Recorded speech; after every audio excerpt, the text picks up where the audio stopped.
Hi, Peggy from Peg and Pen. Today I'm going to be comparing 4 different watercolor brushes. I was recently recommended one brush, and so I ended up purchasing it and wanted to try it out. And now that got me thinking about how does it compare with some of my other brushes. I use a couple different ones a lot. Kind of like my paints, I don't stick with one specific manufacturer. I use a lot of different ones. I intermix my paints a lot. So same with my brushes. I use a lot of different brushes. And so today I'm going to be sampling these 4 different ones, and I'll tell you all about them as I sample each one. They're all size 8. And so we're going to take a look and just kind of see how each one works on the paper and how it holds the paint and the water and the pigment. And let's take a look. I'll show you which paper I am using.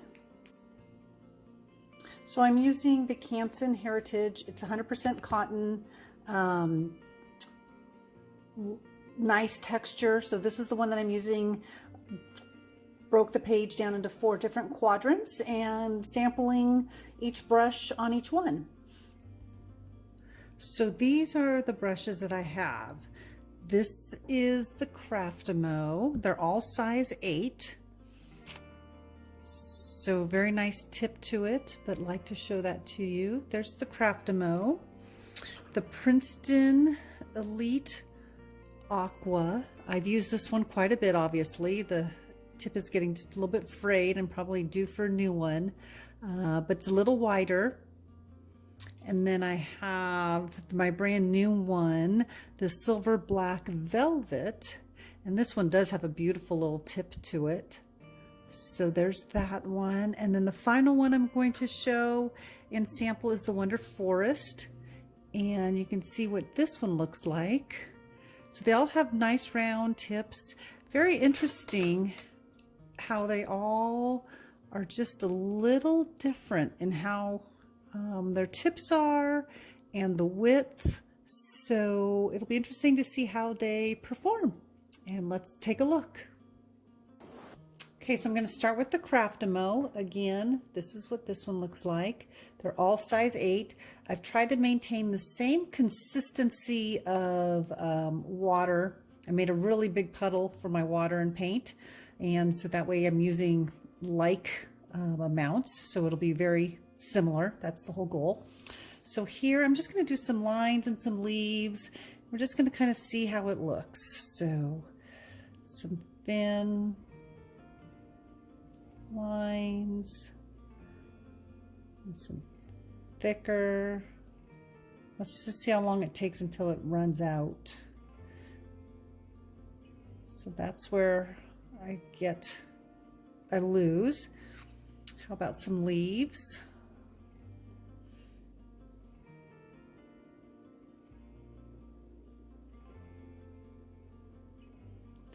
I've kind of felt like this one doesn't necessarily hold as much paint and runs dry pretty quick. But let's try a little rose now too.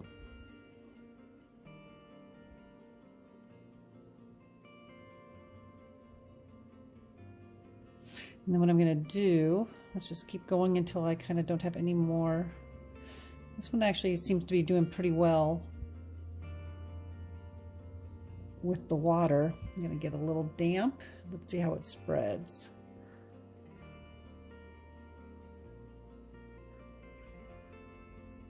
And now it starts to dry out a little bit. So there's kind of, that's one. Now we're going to go with the Princeton Aqua, and let's see how this one works. I'm going to load my brush up, and we'll see about the lines on this one. And here we go. This one's been used a little bit, so it's not quite as, the tip isn't quite as pointed, but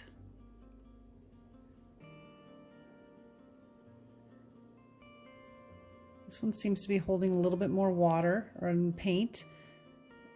Now I'm starting to lose. So that's pretty good. I'll go down the side. Yeah, so that wasn't too bad. Let's do some leaves.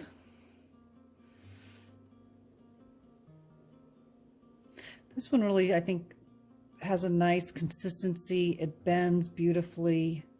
I feel like I have a little bit more paint held comparing here to here after two. It does have a larger bristle area, so I think that makes a difference. And now let's try the rose.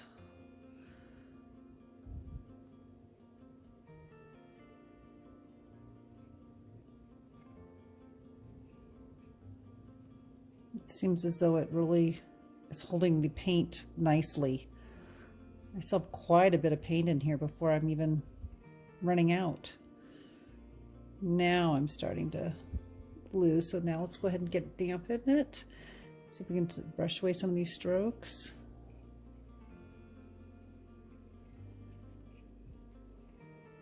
So I think this one actually works out pretty well. I kind of like that. Looks like I have a little bit more paint and held quite a bit more. So now the brand new one that I had is the silver black velvet, and we'll see how that one goes.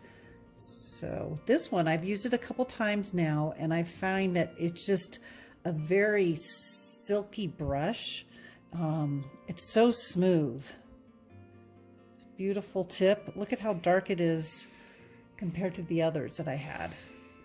And we'll go. It's just really, it's just so nice. Now it's starting to lose a little bit of that, of the coloring. So yeah, that worked out really nice. It just, it runs across the paper really well. That's the one thing I've noticed. I was recommended this by a couple of people. Other artists have recommended it, so I thought I would try. It's a little spendier, not horrible, but has a little bit more. You know, it's not one of your least expensive.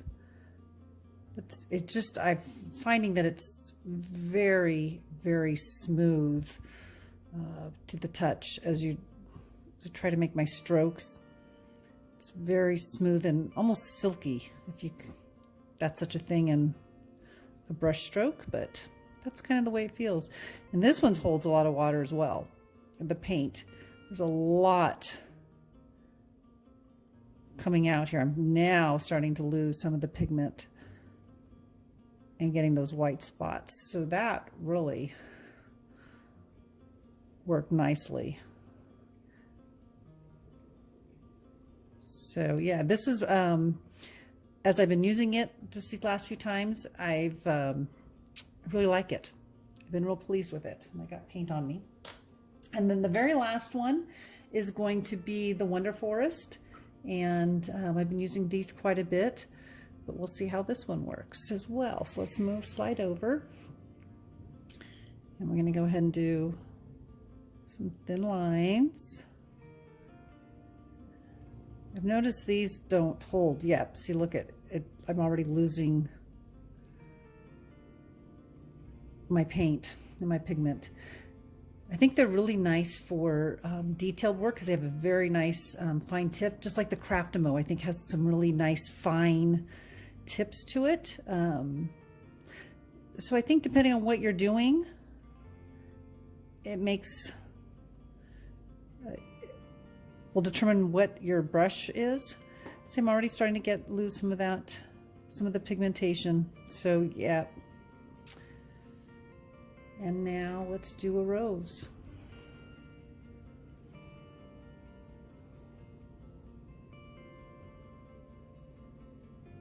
So get some brush strokes in here. I feel like I'm already kind of losing some of my pigmentation and the paint is starting to thin on me. It doesn't look too bad on the paper, but I can tell, yep, see, it's starting to get dry a little bit there. So not quite as porous, I guess maybe that's the right word to use, but they're a pretty brush. I think it's one of the prettiest brushes I own, that's for sure. So yeah, that one doesn't seem to have as much water retention. I would think between now, looking at all of these, I'm gonna move this up so you can kind of compare them all. So this is the Craftamo right here. Here's the Princeton Aqua Elite, the silver black velvet, and then the Wonder Forest. And I think each one of them has a purpose. I think between all four of them, the two that retain the water and hold the pigmentation the best are probably the Princeton Aqua Elite and the Silver Black Velvet. I'm finding that the Silver Black Velvet, though, like I said, is very smooth, glides on your paper really well. This one looks like it's starting to get a little bit more of some spottiness. Just, I think overall, Silver Black Velvet's going to be my go-to brush for a little while. But like I said, these others definitely have their purpose. And I think the Craftamo and Wonder Force have beautiful thin tips to the brush. And I think that's real helpful at times. So here, a little stiffer. So that is a good purpose in a lot of ways for drawing some lines and some delicate line work. Whereas the Black Velvet, I think, is going to be my go-to for a while, but it is a lot softer. And so I think it will not be able to be quite as delicate in some very thin lining, where the Craftamo and Wonder Force will probably be better. And then Princeton Aqua Elite, I think, is just a really good general overall brush as well. So hopefully that helps you with a couple. Like I said, I've been recommended by the Silver Black Velvet a little bit, and I thought I might as well give it a try. I really do like how it just is smooth and glides on the paper, holds and retains the pigment and the water consistency quite a bit. See, I was able to get really the three leaves starting to loosen out here. So yeah, hopefully that helps, gives you some couple different ones to look over, and hopefully that'll help you in a decision to find your own brushes. So thanks for watching. Hopefully these gave you an idea of how each of these brushes work and manipulate the pigment and water. One brush isn't necessarily better than the other. They each have their own purpose. And so what I like doesn't necessarily mean you're gonna like it. Try them out, see what you like, and if you find something you love, great, use it. That's wonderful. But I appreciate you looking, and hopefully this gives you some ideas on some of the other brushes and maybe different ones that are out there that you haven't tried, and just some ideas on how to use them better. So thanks for watching. Please comment. I love hearing what your thoughts are. Please subscribe and like, and I appreciate all your support.